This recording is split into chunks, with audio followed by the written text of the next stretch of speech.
Hi everybody, welcome to Dandelion Cottage and Watercolor Wednesday.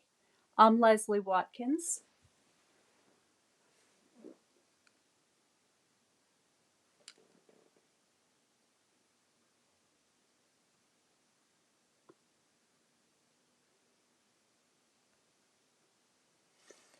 I hope you're all well.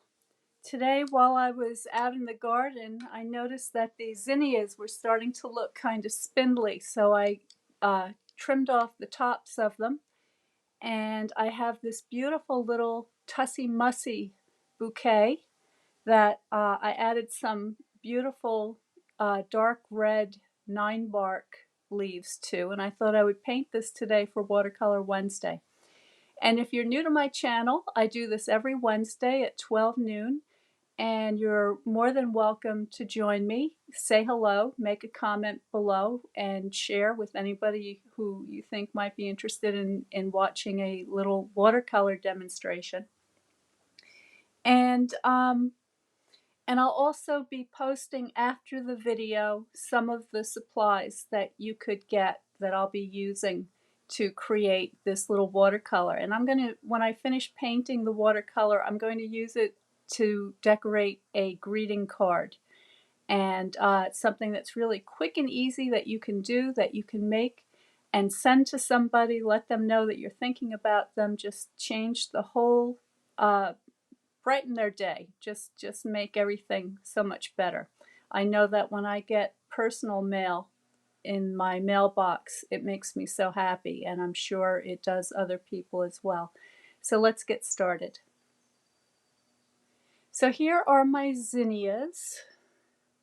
They're very pretty, and these are very, very easy flowers to grow. All you need to do is get yourself a little packet of seeds and sprinkle them around, and in just a few weeks you will have just plenty and more flowers than you know what to do with to make beautiful bouquets both for yourself and your friends.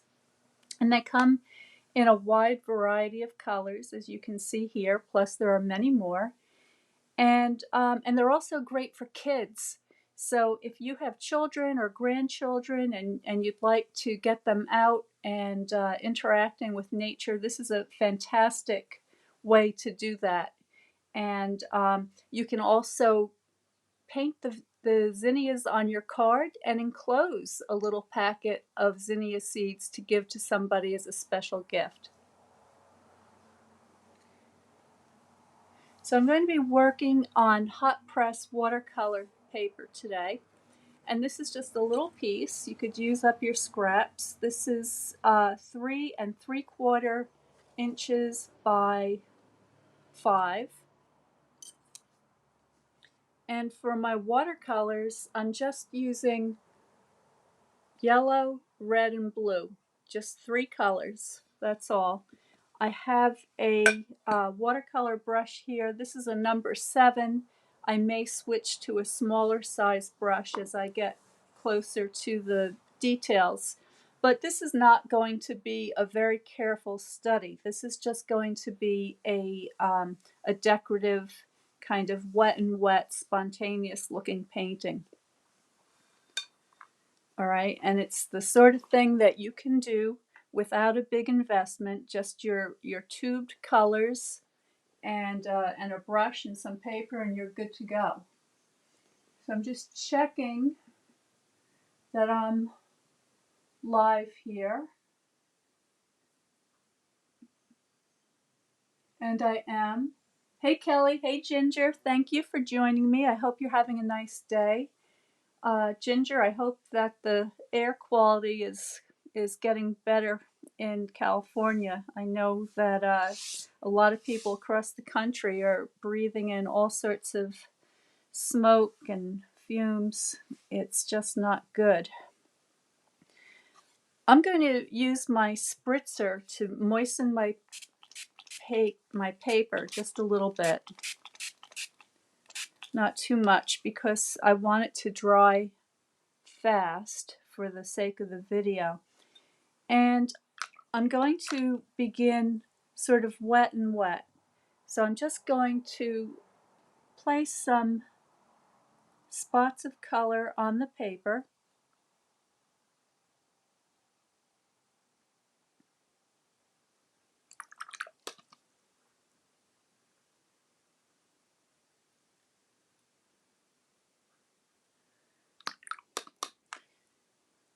And with the three primary colors, I can get all these beautiful secondary colors as well. And I'm just going to let them kind of mingle together. And then I'm going to use the yellow and more of the blue with a touch of red to get the quality of these beautiful leaves.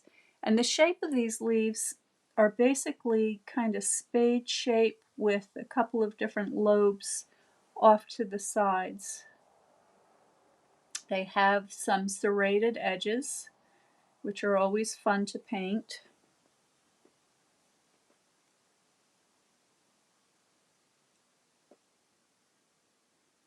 And I'm just kind of quickly getting the gesture of the way these leaves are springing out from the bouquet.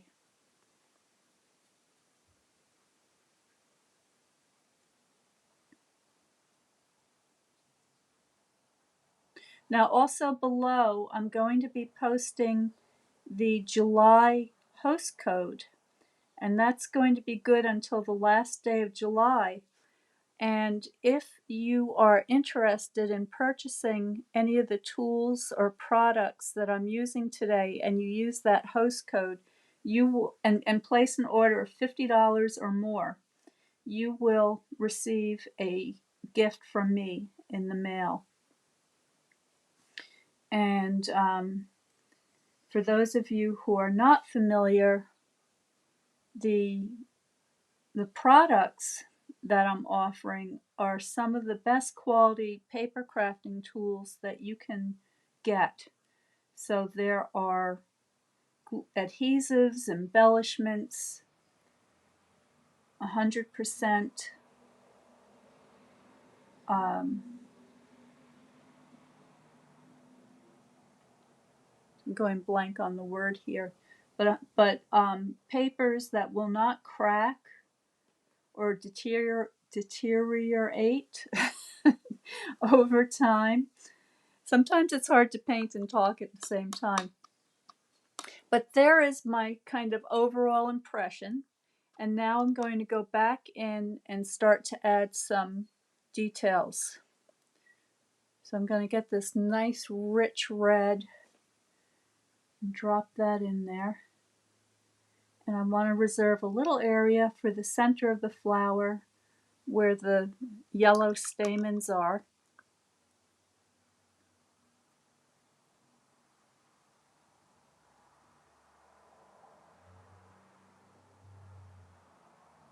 There we go. And I want to get some nice rich violet coming down through here. All right, so all I'm doing is I'm just using the tip of my brush to make these shapes, and I'm not getting too caught up with making them perfect. Okay, I want the beautiful spontaneity of the watercolors to flow and do their thing, and that's what happens when you're working wet and wet as I am here. I want to get a little pink down in this area. There we go. All right, and now I'm going to add some darks. So I'm going back to my violet mixture, and I'm going to indicate some of the shadow areas on these beautiful leaves.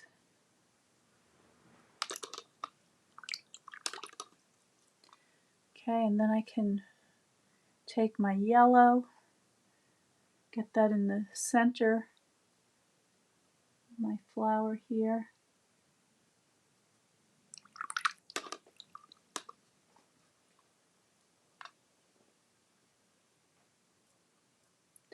And now I'm just going to see if I can pick up some of the characteristics of the individual petals.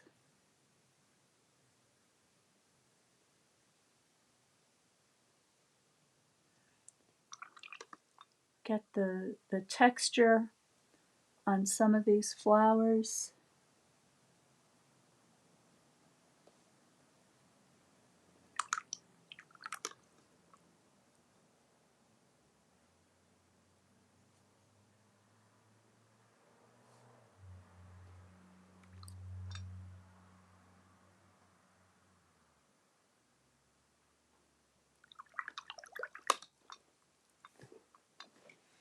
Okay, I'm going to switch to my smaller brush now.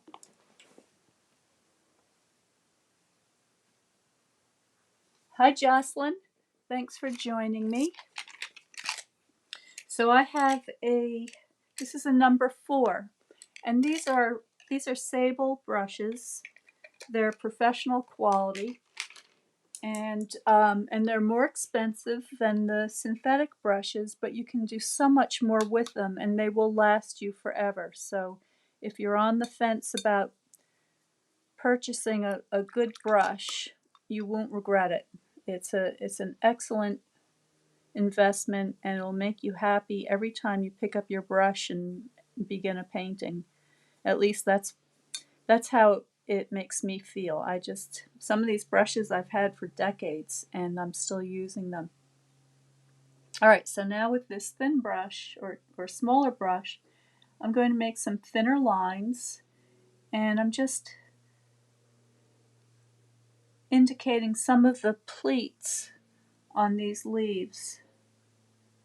All right, so they have these little ridges,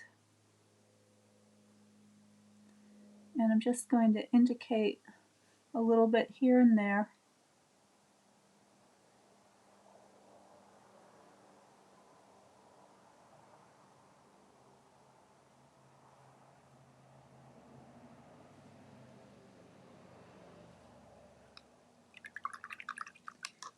And finally, I'm going to take my darkest accent and just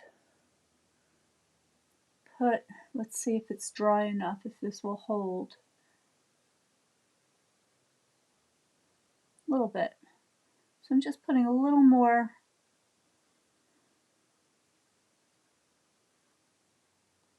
lines where some of these petals overlap. It's still a little too wet to hold a crisp line, so I'll just leave that for after.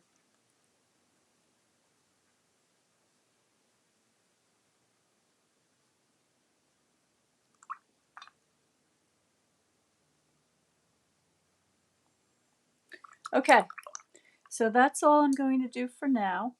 And so what I want to do next is assemble the card.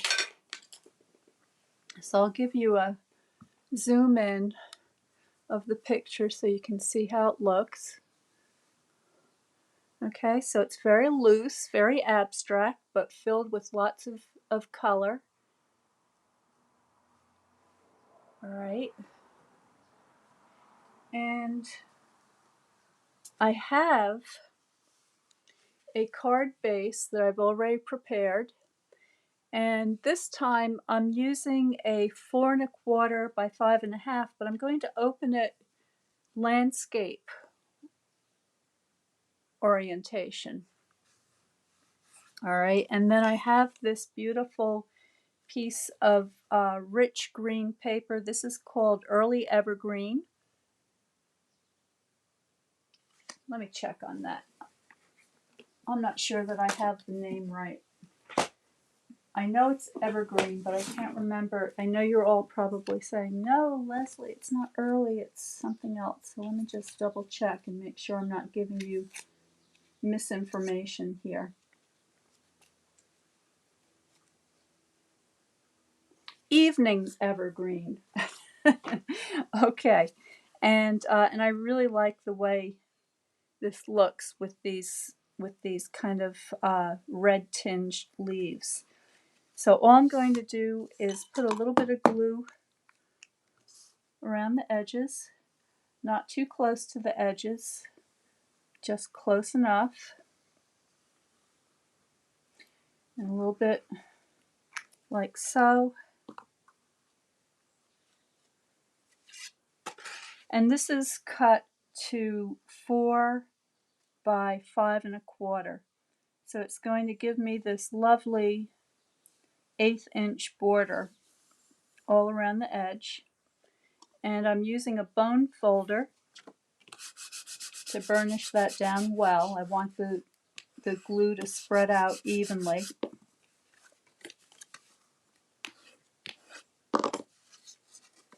Okay, and you have a little bit of wiggle room that you can get that just the way you want it.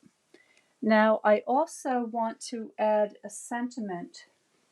So for my sentiment, I'm going to be using this new set. This is one that's coming out on August 3rd, so it's not available yet. It will be available on August 3rd. And if you don't have a catalog and you'd like to get one, just let me know. Send me an email, direct message me, and I will send you the new mini catalog that so that you'll have it in time for August 3rd or within a week or so. And I'm going to be using this one that says much gratitude. When I saw this set, I was so happy to see that because I'm always looking for a gratitude sentiment for my journals and for other purposes. And I have that stamp mounted up. I've got my evening evergreen stamp pad, and I have this little scrap of watercolor paper, and it's just about going to make it on there. So let me go ahead and do that and see how that looks. I've got my scrap paper here.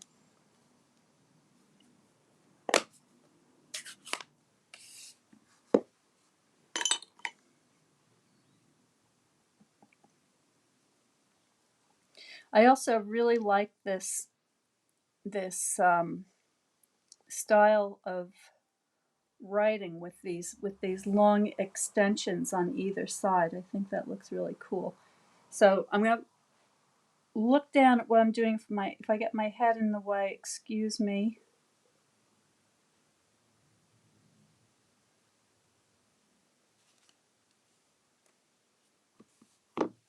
There we go.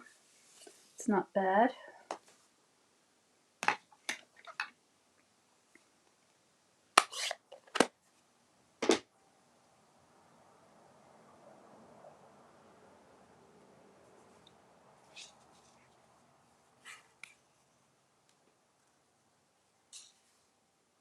So this is going to come together just like this.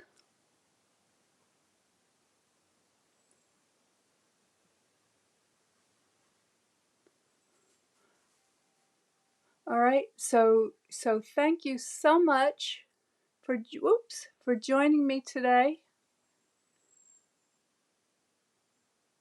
I hope that gives you some ideas on how you might make a quick and easy card to send to somebody. When the watercolor dries, I'll glue it down, and I'll be posting below the email address where you can reach me and sign up for my newsletter, Notes from Dandelion Cottage, and be made notified of all of the upcoming classes and workshops. So have a great rest of your week. Stay well, stay happy, stay creative, and I will see you next time.